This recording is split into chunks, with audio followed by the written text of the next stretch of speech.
Mariko igice cya 15 14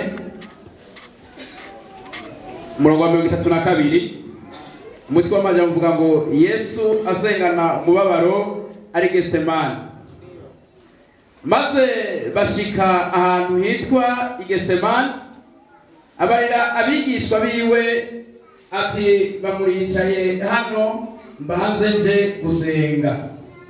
Ajana na Petero na Yakobo na Yohana, atangura kumirwa no guhagarika umutima cyane.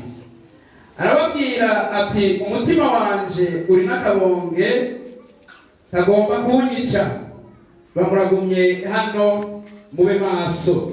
Yunguruza imbere gatoya, yubama hasi arasenga ngwico gihe kimurengane. Usangwa bishoboka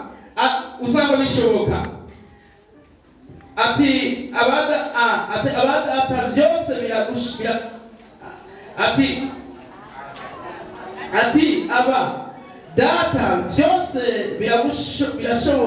biragushobokera kura igikombe kindengana, ariko ntibibe uko jewe ngomba, yamara bibe uko wewe ugomba. Amen. Amen. Tugereze ngaho ndashobora gusubiramo imirongo shaka duhere ngaha ku murongo wa 34.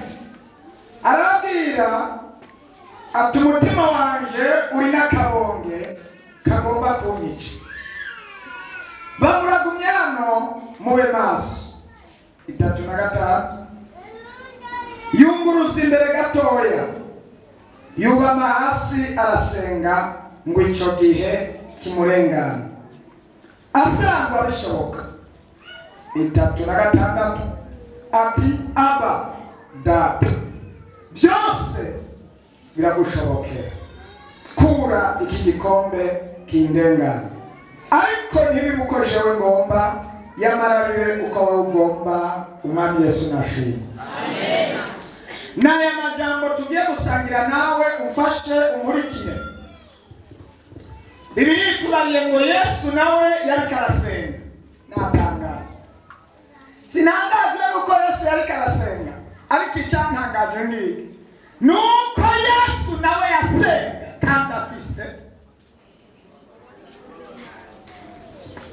umubabaro w'agahinda mu mutima, nkuko nawe ushobora kuba umaze igihe kirekire usenga umubabaro n'agahinda. Kumba na Yesu nawe hari ibihe yageramo agasenga kandi afise agahinda. Yesu adufashe cyane. Agahinda k'ibibazo yarimo ntibyamubujije gusenga. Naho yari afise agahinda, yari azi ko inyishu itegerezwa kuva mu masengesho. Imana nishimye. Yari afise umubabaro, ndazi nawe urafise umubabaro. Yari afise agahinda, kandi nawe ndazi ko ufise agahinda. Yari afise kuzazanirwa no kutabona neza iherezo ryiwe n'iryo nawe ufise, ariko Yesu yari afise ko iherezo ryiwe riva mu kiganza cy'Imana. Umwami Yesu nashimwe. Haleluya. Hiya cyane yifatira ingingo haba byasa bikunze nta handi ubutaragwa kwanje kopfa. Ubwa mbere kuzomba ku Mana, ubwa kabiri kuva mu masengesho. Imana ishimwe. Haleluya. Abaje gusenga haleluya. Oh haleluya. Love seek to take a mental meeting. Now bisa gahinda ntacyo bitwaye. Now ari dance biyubuzima bwawe ntacyo bitwaye. Now utabona imbere ntacyo bitwaye. Now mwana byarase ntacyo bitwaye. Bandaniza ho gusa kwiyo ngingo wihaje yo gusenga.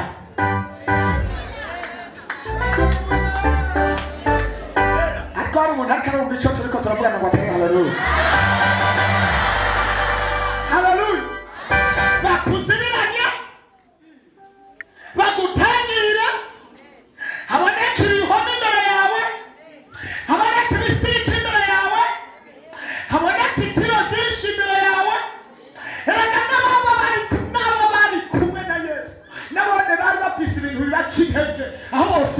akumva itiro, ariko Yesu aravuga ngo ntacyo bitwaye, sindi ufatwa n'itiro, ngomba ngume ngwana ndazi ko biva mu gusenga.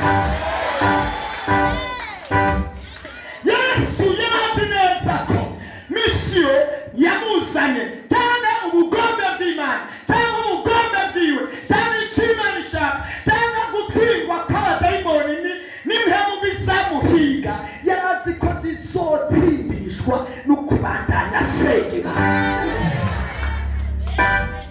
Mana ishimwe.